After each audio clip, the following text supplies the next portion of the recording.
Most poker players love hand histories, but they're almost always useless. They review hands to feel better, not to get better. They chase closure, was I right, instead of asking, what can I fix? The players who grow fastest use every hand to rebuild their game, and Tommy did exactly that. When he got to LA, he was a decent player, making the same mistakes most live players make. 6 months later, he was the best player every time he sat down in a 5-10 game and got to take his shot on Hustler Casino Live. Today, Tommy's joining me to break down 6 spots he used to butcher and show how, with the right thought process, you can fix leaks faster, build real edge, and sit down confident you're the best player at the table. Let's jump in. Big picture before we jump in, what was your process for improving? Because you're one of the only people I've ever seen who would make a mistake. You would just never make that mistake again. How did you learn from your mistakes so quickly? I think I need to be poor because I can't afford to make another mistake. And I only got 6 months, and the YouTube comments are always so kind and forgiving. I don't want to make any more. What was your process for going in and like, hey, I made a mistake. How did you fix it? Majority of people, when they face their mistakes, we are all human and we gotta be unhappy or sad about our mistakes. But I will turn that into a positive vibe. That is, how can I learn from my mistakes instead of just being unhappy? So I just tackle the mistakes and remind myself, okay, I pawned it off, I paid for it, so I get to learn from that too. Mistake number 1 was multi-way donks. In this first hand, you open pocket threes from the hijack, the cutoff small blind and big blind call. And the flop comes 10-8-3. So you flop bottom set here and small blind donks for 40, big blind folds, and it's on you. So this was really early in your challenge. So walk me through what you were thinking here in the spot with bottom set. At that time, I think when players donk small, they're weak. But actually, in this spot, when they donk in a multi-way, no matter what size they choose, they have a good hand. So there is actually no reason to slow play here because he loves his hand. And live poker is just logic. When they have a good hand, when you have a stronger hand, just put the money in. This is a spot maybe you got confused because you thought, oh, he donks small, so he has a weak hand. But actually, when they donk multi-way, they have a hand they like. What ended up happening here? He bet small on the turn, and I raise on the turn, the most underbluff spot in live poker, and he folded. He folded, yeah. My notes on this hand, Tommy, were no, no, no, this flop, talk with Gethen, like in all caps. It's horrible, it's horrible, I mean. Let's talk about how quickly you fix this, because a later hand you played. So in this one, 5-5-10, low jack limps, you make it 75 with pocket eights, middle blind calls, big blind calls, and the low jack gets out of the way. So 3 ways to a flop, which comes king 7-8, and middle blind checks, and big blind just comes out in donks here. Walk me through how differently you played this spot. It's a little bit different from the previous hand he donks big here, but I think many people will say, oh, when they bet big, you are calling more instead of raising. When they bet small, you should raise. But actually, that doesn't matter. It only matter if that guy is calling your raise and what is his range. When you choose a big size in a multi-way pot, they have a good hand. And on this wet and dynamic flop, that makes them use the big size because he's so afraid of some horrible or scary run out arrives on the turn versus a strong range versus a player who loves his hand. We should just raise here. Yeah, what type of hand do you think he has when he donks for 2-10 into 2 other I people? would say there are 2 buckets. Some king X or some very strong draws. 9-10 of clubs, jack 10 of clubs, something like that. You don't think he can have like 2 pair ever? There is a chance, but I would say 2 pairs or sets are probably going to check raise instead of donking. I mean, it may not be accurate all the time, but on these particularly wet and dynamic boards, I found sometimes weaker players will donk with like their vulnerable strong hand. So like if they have a hand like 7-8 for like bottom 2 pair, I've seen sometimes they'll donk where if they have pocket 7s, they'll just go for the check raise. When it's more wet and more dynamic, they're going to donk bigger and donk more often. The first flop, if we flip back to that really quickly, the 10-8-3 hand, this is a little bit drier. It's a little bit less scary. There's no flush draw out there. Even though the small blind donks smaller here, this doesn't mean he has a weak hand. They telegraph their size a little bit more, the more dynamic and the more wet the board is. Let's talk about top card pairing flops. And these are tricky. In this first one, I believe you were in episode 7 of the challenge. You have, what do you call it? Freddie McCurry? Freddie Mercury. No, it's Freddie McCurry.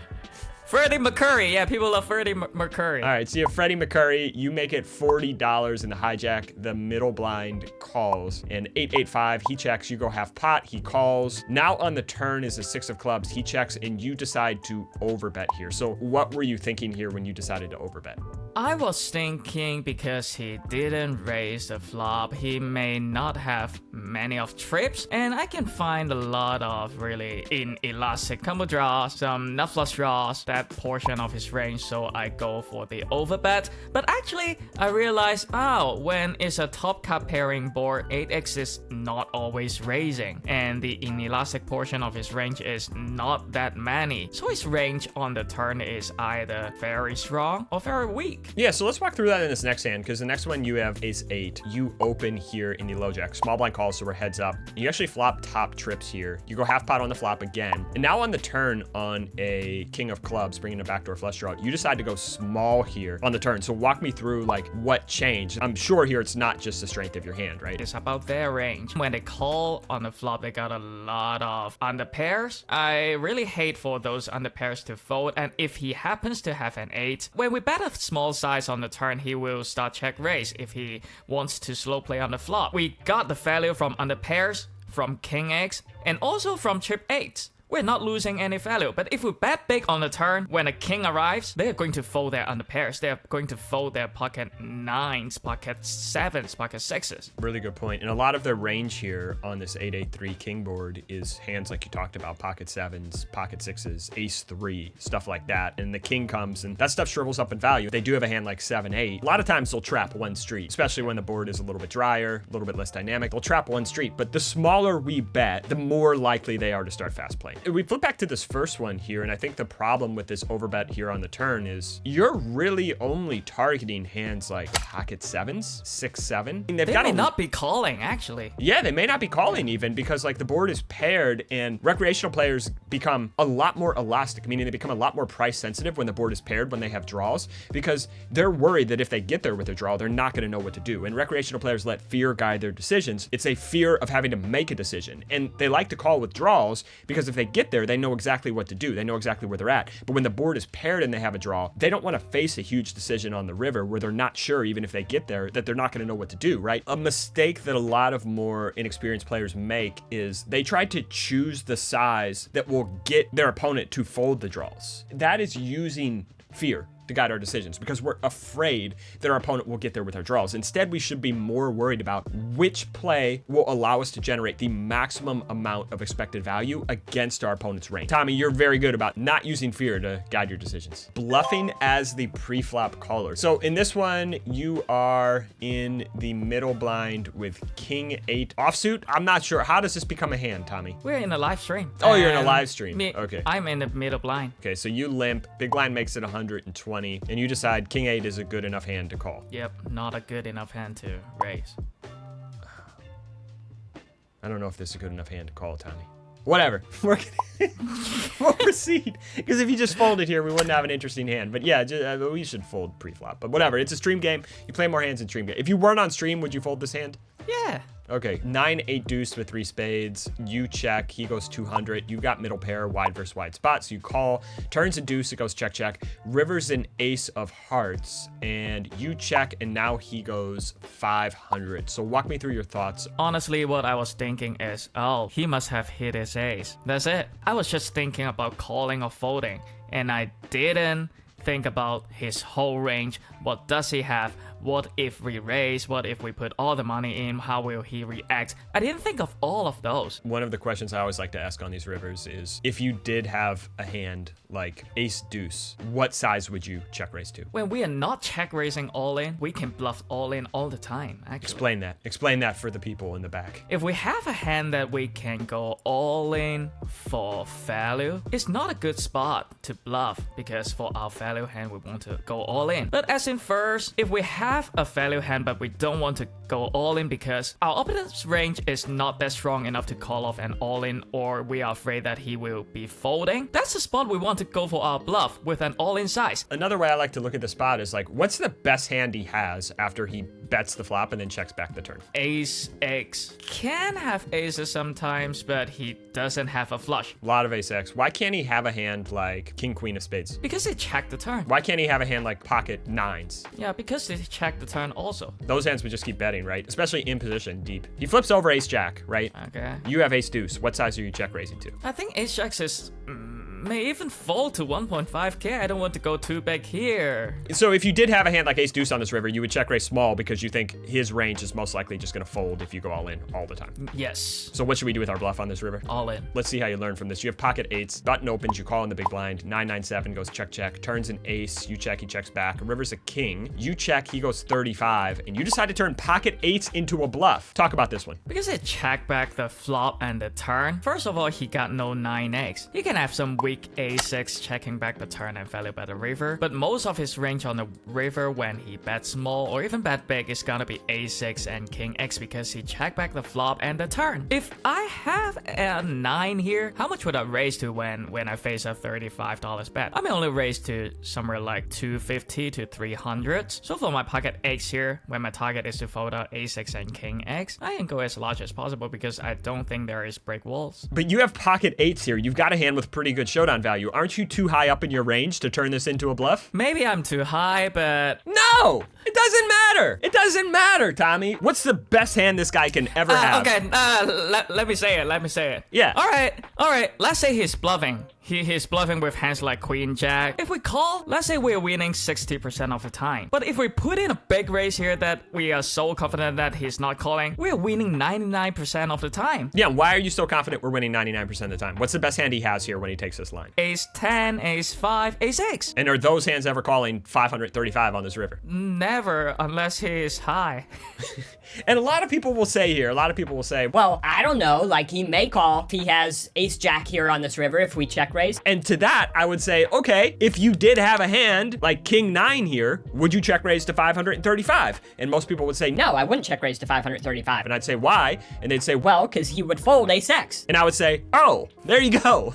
Like, holding this logical consistency is so important. And I think so many people struggle with this, which is why I really like using this inverse question. Because for me, it helps to like keep me accountable on the river. They both can't be true. That is wonderful. Now let's talk about a few spots where the flop checks through multi-way. All right, so this one you have ace queen from early position. You raise cutoff and big blind call. Ace 9 5. The big blind checks. You actually decided to check here. Can you walk me through what you're thinking here? I think I made a mistake. I don't think this board is going to be overstepped, but maybe at that time I'm just thinking checking my whole range when I'm out of position, but now I would just consider the board is this going to be overstepped or not. Turn is a jack of spades, bringing in the front door flush, and it checks to you again. What I was thinking is, okay, a flush is there. I only have a top pair, and I didn't consider whether they have a flush or not. Pretty hard for either of these players to have a flush here, right? I think if cutoff has a flush draws, he can be checking back on the flop in a multi-way, but the big blind, he never has a flush because he will just lead on the turn. So the cutoff can have it sometimes, but the cutoff would just like bet his flush draws at least some of the time on the flop, right? Some of the time on the flop. So very unlikely that either player has a flush here, and you decided to check on this turn. If I could redo this, I would just throw in a big bet, like 100. Why 100 even though you just have top pair? We are ahead and their range is inelastic. A6 off with the ace of spades. He's not folding to any size. I can even go bigger. It just depends on what range I'm targeting. Like a hand like ace 10 with the ace of spades is just never folding. The big blind could just have a ton of ace x here. And also, the cutoff could have some ace x here too, because the one time players do check back top pairs on these more static boards when top pair's not going to change. So like either player could have a weak ace. Those hands are just never folding. All right, so what happens here is the river's a 7, big blind checks. You finally go for value on the river. Now the cutoff calls. Finally. Yeah. Big blind gets out of the way, and the cutoff actually has pocket 7s on this river, so he rivered a set. This is the fix. You got queen jack this time. You open from the low jack to 25. Hijack and middle blind call. 3 ways to a flop. Ace 8-3 with 3 hearts. The middle blind just open folds, right? Oh, yeah.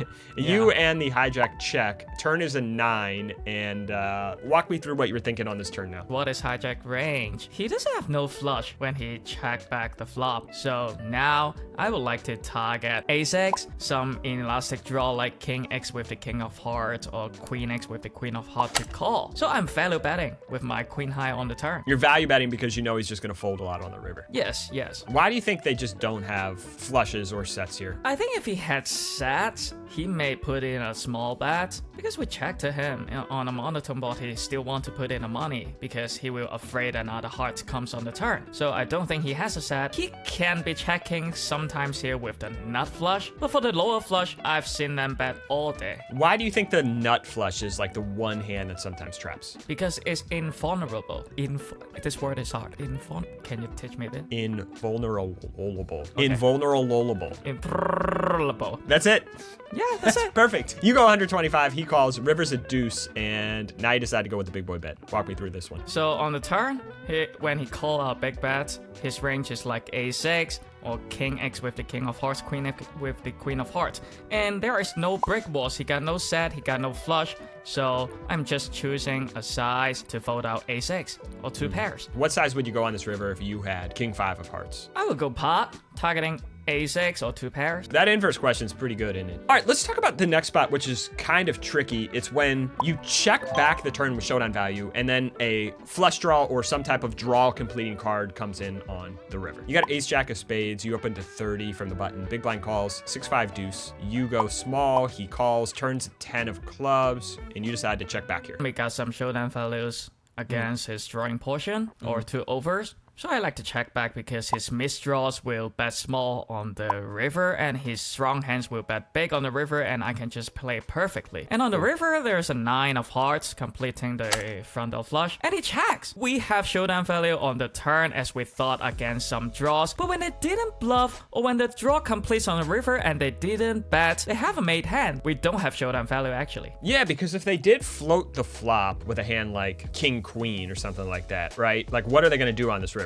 They're going to bluff using this flush. If they did get there with the flush, also after you check back on the turn, what are they going to do on this river? They're going to bet big. Yeah, so what do they have when they check? They have made hand. So we just can't win here by checking back, right? We just can't win here. So you decided to check back and he has ace 9 of clubs. All right, next one, you have ace king from early position. You open to 50. Big blind calls, heads up, queen 8 deuce. He checks, you go 40. He calls, turns at 10. You decide to check this back. Let's take the hand from here. What is range when he calls small bets on the flop? Some one pair type hand, he can have some flush draw, straight draw. So with ace king here, we got some showdown value versus his draws, and also we hate getting check raised because we still have a gut shot here. So I like to check it back, realizing our showdown value and equity on the river. He can just have like 7x of clubs. We've seen people, they just float here with like ace jack or something, right? So like you could just have a bunch of showdown value when you bet small and they call. And the river is a 6 of clubs, completing the frontal flush. So when he checks it, if he has a flush draw, call the flop, and we check back the turn, they have fear of us checking back the river because it seems like having a strong hand. So if he has a flush here, he's betting. If he has a misdraw here, he is bluffing small. So when he checks it over, he got some sort of showdown value. What are we doing to win the pot is to go huge. If you had pocket sixes on this river, what size would you bet for value? 250 to 300, targeting a queen x. And you think just for 400, queen x folds all the time? Yeah. This is good. You found this one yourself. I really like this one. Thank you. I'm a good finder. Next one, going for gold on the turn with that big boy turn size when bluffing. So let's talk about this. You have ace 4 of hearts, under the gun straddles to 10, EP, limps, low jack makes it 40. You call on the button with ace 4. Everybody else gets out of the way. So we are heads up here. And on this flop, the low jack checks. You decide to go small here in the low jack calls. Turn is a 3 of hearts and the low jack checks again. And walk me through your turn thought process now when you decide to bet 60. At the time, I'm just targeting ace king to call one more time, but actually most of the time the majority of his range is like under pairs, pocket jacks, pocket 10s, pocket 9s, and I should really focus on that portion, and I think that under pairs is calling at least pot, so I should go big on the turn, targeting under pairs, and then just fold them out on the river. Why are you still confident that he doesn't have a hand like ace queen or pocket kings or something like that? Because he's c-betting the flop. And even if he's not c-betting, he's check raising. Because of that small size you chose on the flop, right? And so on this turn, you elected to target ace king, and instead, you think it's probably better just to target 9s, 10s, jacks, ace 8, stuff like that, like the showdown value that's just never folding for a big bet here on the turn. Yeah, because we earn more than just target ace king, and those range are still going to fold when we put him all in on the river. So I think a very good spot to value bet bets on the turn using a bigger size. Even winning players will check call here on the flop, check call here on the turn, and then check on the river and face a huge bet. And they'll be like, well, you know what? I'm not at the top. I have better hands here to call with. I have like pocket queens or like pocket aces here to call. They'll like justify it